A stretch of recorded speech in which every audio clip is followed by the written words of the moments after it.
नमस्कार, capital TV का खास शो राहुल का अग्नि पर देख रहे हैं आप। मैं हूं आपके साथ पूजा। 26/11 मुंबई हमले को लेकर कांग्रेस के वरिष्ठ नेता और पूर्व गृह मंत्री पी चिदम्बरम का बड़ा खुलासा सामने आया है। चिदम्बरम ने माना है कि उस समय यूपीए सरकार ने पाकिस्तान पर जवाबी कार्रवाई न करने का फैसला अंतर्राष्ट्रीय दबाव, विशेषकर अमेरिका के दबाव और विदेश मंत्रालय की झुकती नीति के चलते लिया था। चिदम्बरम ने यह भी कहा कि उनके मन में बदला लेने का विचार आया था, लेकिन सरकार पीछे हट गई। अब यह सवाल उठ रहा है कि चिदम्बरम ने अचानक से ये बातें क्यों कही। सबसे बड़ा सवाल यह है कि कांग्रेस के ही पुराने सिपाही अपनी ही पार्टी की पोल क्यों खोल रहे हैं। राहुल गांधी विदेश दौरे पर है तो चिदम्बरम ने आखिर बम क्यों फोड़ दिया। साथ ही कई वरिष्ठ नेता खुलकर कह चुके हैं कि कांग्रेस परिवारवादी राजनीति में उलझकर राष्ट्रीय हित भूल गई है। तो क्या चिदम्बरम जल्द कुछ बड़ा बम फोड़ने वाले हैं? तो आज 26/11 पर ही पी चिदम्बरम के खुलासे पर चर्चा करेंगे। मेरे साथ स्टूडियो में मौजूद है कैपिटल टीवी के एग्जीक्यूटिव एडिटर राजीव जी। सर, आपका बहुत बहुत स्वागत है। धन्यवाद। राहुल गांधी विदेश यात्रा पर है, लेकिन अचानक से भारत में बम क्यों फोड़ दिया पी चिदम्बरम ने? इतने लंबे वक्त के बाद उन्होंने ये बातें क्यों कही है? देखिए, लंबे वक्त के बाद समय एक होता है, अनुकूल समय, और अभी कांग्रेस में अनुकूल समय इन नेताओं के लिए नहीं है। इसलिए इस प्रतिकूल स्थितियों में इन्होंने अपनी बात रखी है, क्योंकि अभी जो राहुल गांधी की टीम है उसमें कहीं पी चिदम्बरम शामिल नहीं है, कहीं मुकुल वासनिक शामिल नहीं है, कहीं मनीष तिवारी और शशि थरूर शामिल नहीं है। ये वो लोग हैं जो उस समय कांग्रेस के साथ थे जब कांग्रेस जीत रही थी, और इन्हीं लोगों के ऊपर राहुल गांधी ने आरोप लगाया कि 2014 से पहले हमारी सरकारें थी और उस सरकार में जितने वरिष्ठ कांग्रेस के नेता मंत्री हुआ करते थे, उन्हीं लोगों की गलतियों के कारण हम लगातार लंबे समय से हार का सामना कर रहे हैं। और ये इन्होंने CWC की बैठक में सरेआम कहा था, और उसके बाद से कई कांग्रेस के नेता जो वरिष्ठ नेता थे वो नाराज रहे। कुछ लोगों ने पार्टी छोड़ दी, जैसे पार्टी छोड़ने वाले की लंबी लिस्ट है।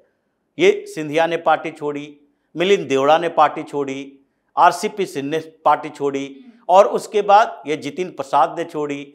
ये गुलाम नबी आज़ाद अपनी पार्टी बनाकर ले गए, और उस समय के मंत्री रहे कपिल सिब्बल कांग्रेस से अलग होकर समाजवादी पार्टी के सहयोग से राज्यसभा पहुंचे। और अब अभी बचे हुए लोगों में से हर व्यक्ति जो कि G23 का उस समय हिस्सा था और जिनको सरेआम कांग्रेस की बैठक में राहुल गांधी ने बेइज्जत किया था, अपने अपने समय में बदला ले रहे हैं। और अभी ये अनुकूल समय था, क्योंकि ये मामला पाकिस्तान और भारत के बीच का है। ये मामला भारत और पाकिस्तान के उस दौर में अमेरिका की भूमिका को लेकर चल रहा है, क्योंकि राहुल गांधी ने ऐसी बातें कही कि अमेरिका के दबाव में आकर भारत ने बीच में कार्रवाई रोक दी। ये नहीं कहा कि भारत ने कार्रवाई क्यों नहीं की। ये भारत को कार्रवाई करनी चाहिए थी या नहीं चाहिए थी, इस पर राहुल गांधी नहीं बोलेंगे। लेकिन जब हो गया, एक्शन लिया गया, ऑपरेशन सिंदूर किया गया, तो उसके बाद राहुल गांधी ये बात कर रहे हैं कि और ज्यादा स्ट्राइक करनी चाहिए थी और अमेरिका के दबाव में झुका। तो ऐसे समय में ही चिदम्बरम को एक मौका मिला, और अचानक से चिदम्बरम राहुल गांधी के उस बयान के बाद, कांग्रेस के इस तरह से बार बार नरेंद्र सरेंडर लिखने के बाद, अचानक से आकर कोई आर्टिकल नहीं लिख सकते थे। वो भी समय देख रहे थे कि कब हमें बोलने का मौका मिले। और पी चिदम्बरम कोई कांग्रेस के प्रवक्ता नहीं है जो वो टीवी डिबेट में कांग्रेस की तरफ से जाए। पी चिदम्बरम मीडिया में अचानक से आकर कोई बाइट देने के लिए सारे रिपोर्टर्स को इकट्ठा नहीं करते, और प्रेस कॉन्फ्रेंस करके अगर बोलते तो यह सीधे तौर पर लगता कि वो कांग्रेस को, राहुल गांधी को टारगेट कर रहे हैं। उसी पार्टी का नेता होते हुए अपनी ही पार्टी को कैसे टारगेट कर सकते हैं? उनका बेटा लोकसभा में सांसद है। तो ऐसी स्थितियों में उन्होंने एक मौका देखा कि जब भी हमें मौका मिलेगा टीवी के सामने, जब भी हमें कोई इंटरव्यू देने का, बात करने का मौका मिलेगा, उस समय हम बताएंगे कि नरेंद्र सरेंडर का मतलब क्या होता है। और चूंकि जिम्मेदारी इनकी नहीं थी, चिदम्बरम ने खुलकर बात की है कि वो जो मुंबई अटैक हुआ था उस समय कौन था? ये गृह मंत्री चिदम्बरम नहीं थे, ये फिनांस मिनिस्टर थे। तो इसलिए ये उस समय की बातें बता रहे हैं कि उस समय हमारी जिम्मेदारी नहीं थी कि कैसे सुरक्षा में चूक हुआ, कैसे इतने आतंकवादी मुंबई के तट पर पहुंच गए, ये उनकी जिम्मेदारी नहीं थी। इसीलिए उन्होंने ये खुलकर कहा कि उसके बाद के समय के लिए जब गृह मंत्री इन्हें बनाया गया तो गृह मंत्री की जिम्मेदारी इंटरनल सिक्योरिटी को होती है, एक्सटर्नल सिक्योरिटी की नहीं। जिम्मेदारी पाकिस्तान पर हमले की उस समय इनको भी नहीं थी, लेकिन फिर भी इन्होंने बताया कि उस समय का पॉलिटिकल लीडरशिप कैसे चल रहा था कि हमारे सामने आया प्रस्ताव, मनमोहन सिंह ने हमें बुलाया और कहा कि फिनांस मिनिस्टर से आप होम मिनिस्टर आपको बनाया जा रहा है। अब होम मिनिस्टर बनाना है तो उस समय जबकि इतने क्रिटिकल सिचुएशन चल रहे हैं, जो फिनांस मिनिस्टर को किसी बात की जानकारी नहीं है कि आईबी की रिपोर्ट क्या है, एनआईए क्या कर रही है, कोई भी रॉ के पास क्या इनपुट है पाकिस्तान को लेकर, तो ऐसी स्थितियों में इंटरनल सिक्योरिटी की जानकारी फिनांस मिनिस्टर के पास नहीं होगी। उस समय एक गृह मंत्री बनाया गया और इनको लगा कि आगे भी अगर ऐसी कोई घटनाएं घट गई तो क्या करेंगे, मजबूरी है, हमारे पास तो कोई इनपुट नहीं है, कैसे कोई पूरे सिचुएशन को टैकल करेंगे। तो इसलिए इन्होंने पहले मना कर दिया। ये बार बार इस बात का जिक्र कर रहे हैं कि नहीं हम नहीं चाहते थे कि गृह मंत्री बने, लेकिन फिर भी मनमोहन सिंह ने कहा हम लोग मिलकर फैसला ले चुके हैं। अब हम लोग में कौन है, प्रधानमंत्री तो आप हैं, तो प्रधानमंत्री के ऊपर भी कोई मंत्री है, सुपर प्राइम मिनिस्टर, और सुपर प्राइम मिनिस्टर थी सोनिया गांधी। और उन्होंने सीधे तौर पर कहा कि ये श्रीमती गांधी हैं जिन्होंने ये डिसीजन लिया है कि चिदम्बरम को बनाया जाना चाहिए गृह मंत्री। अब ये सारे सिचुएशन के बारे में उन्होंने जानकारी दी, तो उसमें अमेरिका आना ही था कि आखिर उस समय हम क्या कर रहे थे, यानी कि अपने आप को देशभक्त साबित करना कि पूरी कांग्रेस की टीम ऐसी नहीं थी। ये टीम जो कांग्रेस की थी, अलग अलग मंत्री थे, वो सब लोग चाहते थे, लगभग सारे मंत्री चाहते थे, कैबिनेट चाहता था कि पाकिस्तान से सीधे संघर्ष में जाया जाए, इसका बदला लेना चाहिए। लेकिन ये कैबिनेट पर भी ऊपर से जो सुपर पीएम थी और जिनका ये विदेशी लिंक, विदेशी कनेक्शन रहता है, और उस समय राहुल गांधी ऐसा नहीं था कि बच्चा थे, 2004 के बाद राजनीति में आ गए थे, चुनाव लड़ लिया था और वो इन सारे स्थितियों को देख रहे थे। भले ही वो मंत्री ना हो, लेकिन सांसद रहते हुए भी वो प्रधानमंत्री कार्यालय में सीधे तौर पर जा सकते थे, प्रधानमंत्री को आदेश दे सकते थे। निर्देश की बात नहीं है कि एक निर्देश दिए कि नहीं ऐसा करना चाहिए, वो आदेश देने के क्षमता रखते थे। उस समय में जब ऐसी स्थितियों के बीच पूरे कैबिनेट है जो ये चाह रहा है कि नहीं पाकिस्तान पर अटैक करो, कुछ ना कुछ तो कार्रवाई करो, ये डिप्लोमेटिक रूट कोई रूट नहीं होता, डोजियर भेजने से काम नहीं चलेगा। उस समय किसने इस पूरे सिचुएशन को चेंज कर दिया, तो वो थे राहुल गांधी, सोनिया गांधी, कि इन दोनों ने मिलकर कहा नहीं सीधी कार्रवाई में नहीं जाएंगे, और कहां से, अमेरिका के दबाव में आकर। तो एक साथ पी चिदम्बरम ने कई बातें कही है और सबका संकेत अलग अलग है।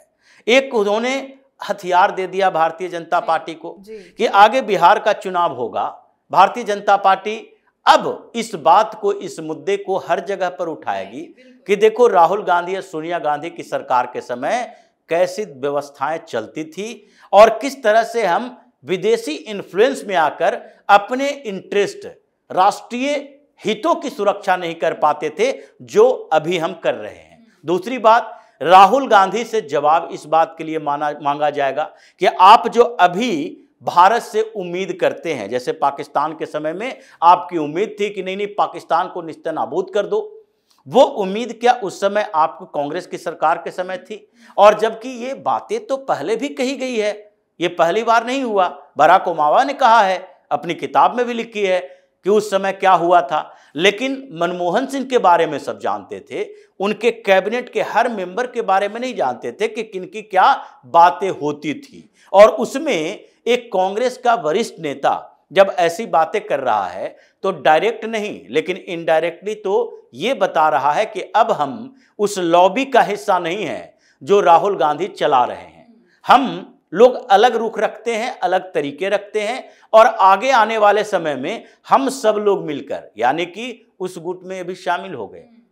पहले इनडायरेक्टली शामिल थे, पहले कार्ति चिदम्बरम ने भी प्रधानमंत्री मोदी से मुलाकात की थी, उसके बाद चर्चाएं तेज हुई थी कि चिदम्बरम परिवार तमिलनाडु के चुनाव से पहले कौन से रुख में जाती है, किस तरीके से कांग्रेस के साथ डील करती है। लेकिन अब जब चिदम्बरम ने इतना बड़ा आरोप सोनिया गांधी, राहुल गांधी के ऊपर लगा दिया, तो इसके बाद तो ये कहा नहीं जा सकता कि ये चिदम्बरम अब कांग्रेस के उस गुट में शामिल होने की स्थिति में भी है। जैसे ही राष्ट्रीय अध्यक्ष के चुनाव में शशि थरूर शामिल हो गए और सोनिया गांधी, राहुल गांधी के विरोध के बावजूद, उसके बाद तो ये मान लिया गया था कि शशि थरूर अब कांग्रेस में रहने की स्थिति में नहीं है। भले ही वो जबरदस्ती कांग्रेस में रहे और कांग्रेस वाले मजबूरी में उसे राहुल गांधी, सोनिया गांधी बाहर नहीं निकाले, क्योंकि आगे केरल का चुनाव आने वाला है। अब वही स्थिति आ गई है। ये सारे नेता आपस में तय कर चुके हैं कि एक के बाद एक जब समय आएगा शशि थरूर सामने आएंगे, कुछ समय आएगा जहां चिदम्बरम की जरूरत होगी वो सामने आएंगे, कुछ समय आएगा जैसे ये जेन जी के मामले में मनीष तिवारी सामने आ गए। ऐसे संख्या बढ़ती जाएगी पुराने नेताओं की, और उसमें से कई अभी सांसद भी हैं। तो ये तो दिख रहा है कि राहुल गांधी की पार्टी में एक बड़ा विस्फोट है, उनके एजेंडे को लेकर, उनके तरीकों को लेकर। जहां जहां जो तरीके हुए, ये वोट चोरी का मुद्दा उठाया, कर्नाटक में विद्रोह हुआ, जो जिस तरीके से कर्नाटक में उन्हीं के मंत्रियों ने सवाल उठाना शुरू कर दिया, केरा जन्ना ने सवाल उठाया, इस्तीफा तक देना पड़ा। तो वोट चोरी के मुद्दे पर कर्नाटक को इन्होंने एक बैटल ग्राउंड बनाने की कोशिश की और वहां कांग्रेस के नेता नाराज। ये बड़े मुद्दे जो है पाकिस्तान के मुद्दे पर कई कांग्रेस के नेता नाराज। और अब जो आगे आने वाले समय में ये कुछ मुद्दा लेकर आएंगे, जब विदेश से दौरे से वापस आएंगे, तो उसके बाद कुछ और कांग्रेस के नेता नाराज। यानी कांग्रेस में विस्फोट चल रहा है, और ये कांग्रेस के कल्चर को लेकर नहीं, बल्कि राहुल गांधी के कल्चर को लेकर है कि वो जिन नेताओं के साथ घिरे हुए हैं, चाहे जयराम रमेश हो, चाहे पवन खेड़ा हो, चाहे केसी वेणुगोपाल हो, यहां तक कि मल्लिकार्जुन खड़गे हो, ये सारे लोग चुनाव जिताने वाले नेता नहीं हैं, बल्कि राहुल गांधी की चापलूसी करने वाले नेता हैं। और अब ऐसा लगता है कि राहुल गांधी के इर्द गिर्द वाले लोग ही कांग्रेस में रहेंगे, और जितने रणनीतिकार हैं, जिन्होंने ग्राउंड पे काम किया है, कांग्रेस को मजबूत किया है, वो सब धीरे धीरे किनारा लेके, मतलब ये जो विस्फोट है वो आने वाले दिनों में जरूर फूटने वाला है। बहुत बहुत धन्यवाद सर समझाने के लिए। तो राहुल गांधी विदेश दौरे पर हैं, अब पता नहीं विदेशी ताकतों के साथ मिलकर क्या साजिश रच रहे हैं। पर एक बात तो तय है कि आज कांग्रेस नेतृत्व पर दोहरी मार पड़ रही है। एक तरफ जनता का भरोसा टूट चुका है, तो दूसरी तरफ उसके अपने वरिष्ठ नेता कांग्रेस की फाइलें खोल खोल कर पार्टी की सच्चाई सामने ला रहे हैं। साफ है, कांग्रेस अब सिर्फ बाहर से नहीं, अंदर से भी गिर चुकी है, और राहुल गांधी की वजह से कांग्रेस बर्बादी की कगार पर है। एक ना एक दिन आने वाले दिनों में एक बड़ा विस्फोट कांग्रेस पार्टी के अंदर जरूर होगा। तो आपकी क्या कुछ राय है, कमेंट करके लिखिएगा। देखते रहिए कैपिटल टीवी। नमस्कार।